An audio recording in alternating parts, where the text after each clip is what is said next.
Jake here for American Muscle, and in this video we're taking a look at this front strut and spring assembly with rear shocks fitting 2005 to 2010 Mustangs. The S197 is getting up there in years now, which means your suspension is likely feeling the years as well. So if your Mustang feels a bit wallowy or crashy over bumps, it's time for some new struts and shocks. This front and rear kit is going to give you the stock replacement type shocks and struts to get your S197 feeling factory fresh once again, making them perfect for the owner who wants that stock ride quality for a really solid price. While we're typically all about modifications and putting upgraded suspension on your Mustang around these parts, sometimes it's nice to just keep things the way Ford intended them. So if preservation is more your speed, this kit is going to be for you. Starting out up front, you get a set of brand new, fully assembled struts. Now as you see them, it's pretty much exactly how they came out of the box. I didn't put anything together here. So these are going to bolt right in place of the ones that you have on your car now, no modifications necessary. Now like I mentioned, these are designed to be a stock replacement, so they should feel much like your original shocks did when your car rolled off the showroom floor for the first time. The shocks here are gas charged, just like the originals, and since they're fresh, they're going to be much better at absorbing bumps and road imperfections than the ones that have a lot of miles on them. Now around these front shocks you get a bunch of other things, including brand new springs, a new spring perch, new bump stop, and all the bracketry already fully assembled and ready to go. So it makes this about as simple an install as is possible for something like this. In the rear you get a matching set of gas charged shocks, again to refresh your car suspension, make things feel all nice and factory fresh for you. And of course, since this is a match set, front and rear, you can be certain that everything is going to feel well damped and cohesive as you drive along. Now construction here is all pretty solid as well, looking again much like an OEM Ford part. The shock bodies and the springs are both finished in a shiny black powder coat to help protect against rust and corrosion, so they should last you quite some time. You get new bushings for the rear, plus new top mounts, new springs, new isolators, and all the good stuff that you need already included in the kit. It's a really solid kit, made even more attractive by the price. Pricing for this kit comes in at about $450, which, considering everything that you're getting here, is a really good price. Now these are going to get you again that factory ride quality you're after at a price that is much lower than what you pay for the equivalent part from Ford themselves. And piecing together this kit separately would also likely cost you more, and you may not get those matched up sets of shocks, so it's worth pulling the trigger on these if this is what you're after. Installation is going to get a 2 out of 3 and should take you roughly 3 hours to complete. Now since these come pretty much ready to bolt in place, installation is very straightforward and simple. They're just going to swap right in place of your factory units, both front and rear. It's just going to take you a little bit of time to do it. Thankfully though, this is a job you can accomplish at home, and you won't even need a spring compressor to do it. So with that, let's head on out to the shop and we'll walk you through the process.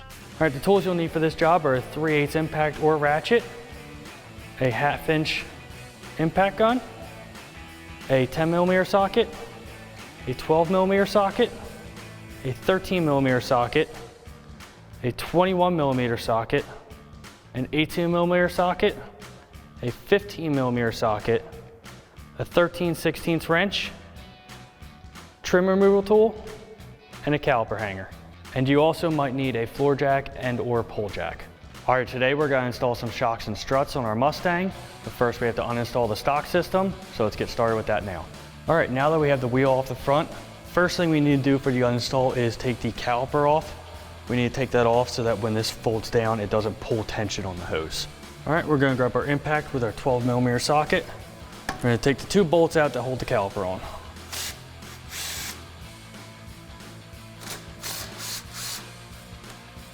You're gonna grab a caliper hanger tool or a bungee cord, whatever you have. Just rock the caliper off. We're hanging up out of the way so it doesn't pull tension. All right, next thing that we can do, there is a 10mm bolt on the back side of the strut that holds on our ABS wire and our brake line. So we're gonna take that off.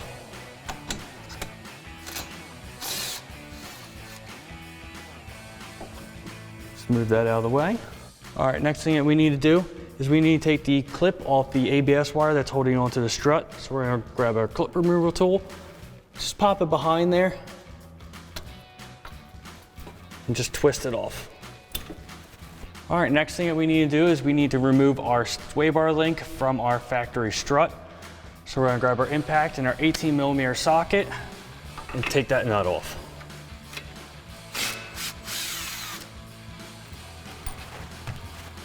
Once the nut is off, just pull it back through the strut and let it rest on the side. All right, next thing we need to do is we need to take the two main strut mount bolts out of the bottom. They are an 18mm socket. We'll start with the bottom.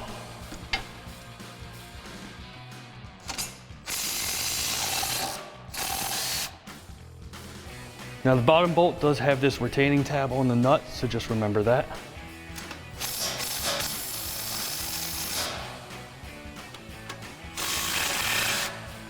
All right, now if the nut starts to spill on the other side, you can grab a 13/16 wrench, just hold the nut.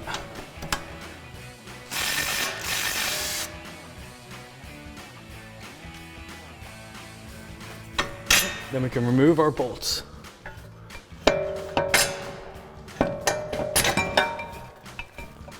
All right, you just gently let it rest out. All right, last thing we need to do is remove our 4 nuts for the top mount. So we'll start off, we'll remove 3 of them.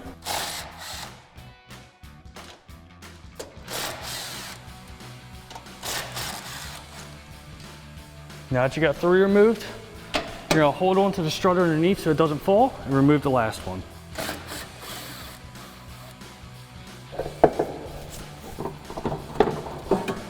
Just drop it out the bottom. All right, and now we can repeat the same process for the other side. All right, now that we got the car in the air, first thing we need to do is support the rear axle. So we're gonna take our pole jack, or if you're on the ground, you can use a floor jack, and just spin it up, snug it up so it just supports the weight of it coming down. Next thing we need to do, to access the bolt, the sway bar is in the way, so we need to remove the top 2 mounts of the sway bar and swing that down so we can access our bolts for our shocks. All right, so now we can grab our impact with our 15mm socket and we can take that bolt out.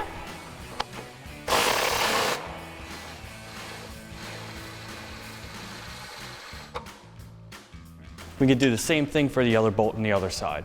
All right, now that both bolts are out of the top mounts for the sway bar links, you just take it and let it swing down. All right, now that we have the sway bar out of the way, we can get our bolt for the bottom of the shock out. Grab our impact with our 15mm socket and loosen it up.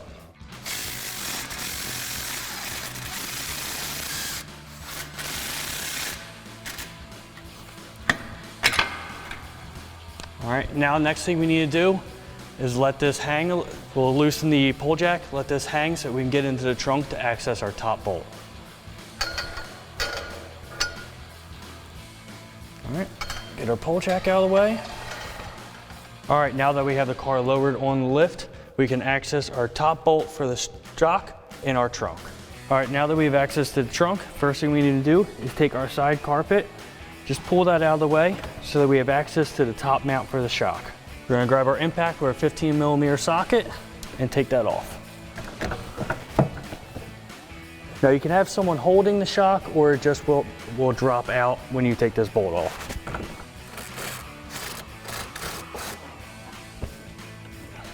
All right, now you can take the shock out and you can repeat the same process for the other side. All right, now we are ready to install our new front strut. First thing we can do, just rest it in here. And then we are going to line our bolts up at the top. All right, and now we can hand start our 4 supplied 13mm bolts.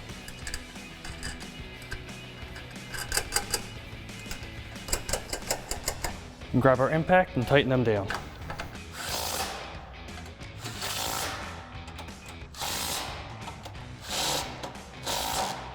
All right, now we are ready to reinstall our 2 lower bolts on our strut. And grab the knuckle assembly, tilt it up, slide it in place, push down a little bit, line up those bolt holes, and just slide our 2 bolts through. All right, now we can put our nuts on. Remember, the one with the locking tab goes on the bottom. Just hand thread that bolt in. And we grab our other nut for the top bolt, thread that on. We're gonna grab our impact with our 18mm socket, tighten down the bottom one. When we tighten out our top one, you may need that 13/16 wrench again.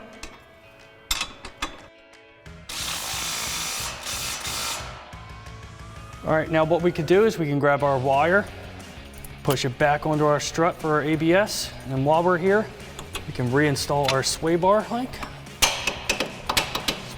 Push it through the hole, grab our nut and our 18mm socket and tighten it down. All right, next thing you will notice for the back mount for the factory brake line and ABS wire, you will notice that the factory mount is threaded, the new one is not. You can secure yours however you would like. We just went to the hardware store or anything, just grab a nut and a bolt and a washer and you can use that. All right, we're just gonna take our nut and bolt, install it through.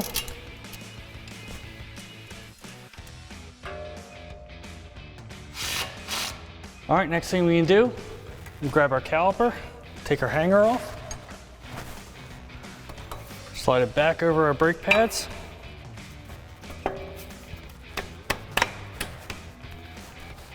Take our 2 bolts, thread them in. All right, and grab our 12mm socket and ratchet, tighten it down.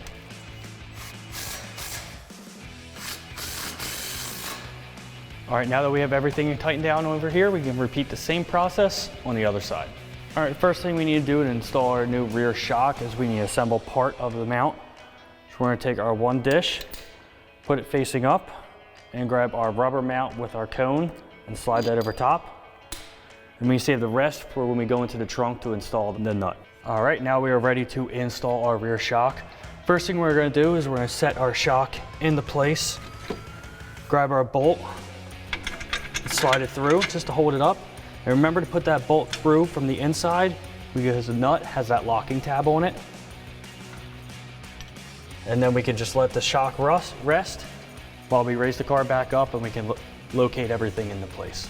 All right, now that we have the car back in the air and the pull jack under the rear axle, we can slowly lift the rear axle so that the bolt for the shock goes back into the hole. Just guide that into place.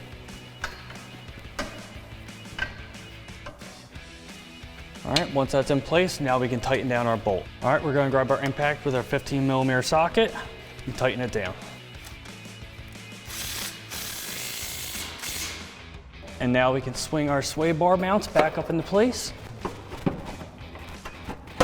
Line them both up, slide them in the slots. We can start a bolt by hand, and then grab our 15mm socket and tighten it down. We can do the same process on the other side. All right, now that we have our shock through our hole, you may need to jack it up a little, jack the rear end up a little bit to make sure that the stud is all the way through. But now we are ready to put our other mount parts in. Just make sure that the flat part is against the body. And then we take our other metal piece, slide over top, take our nut and thread it on. All right, then we grab our impact with our 18mm socket and tighten that down.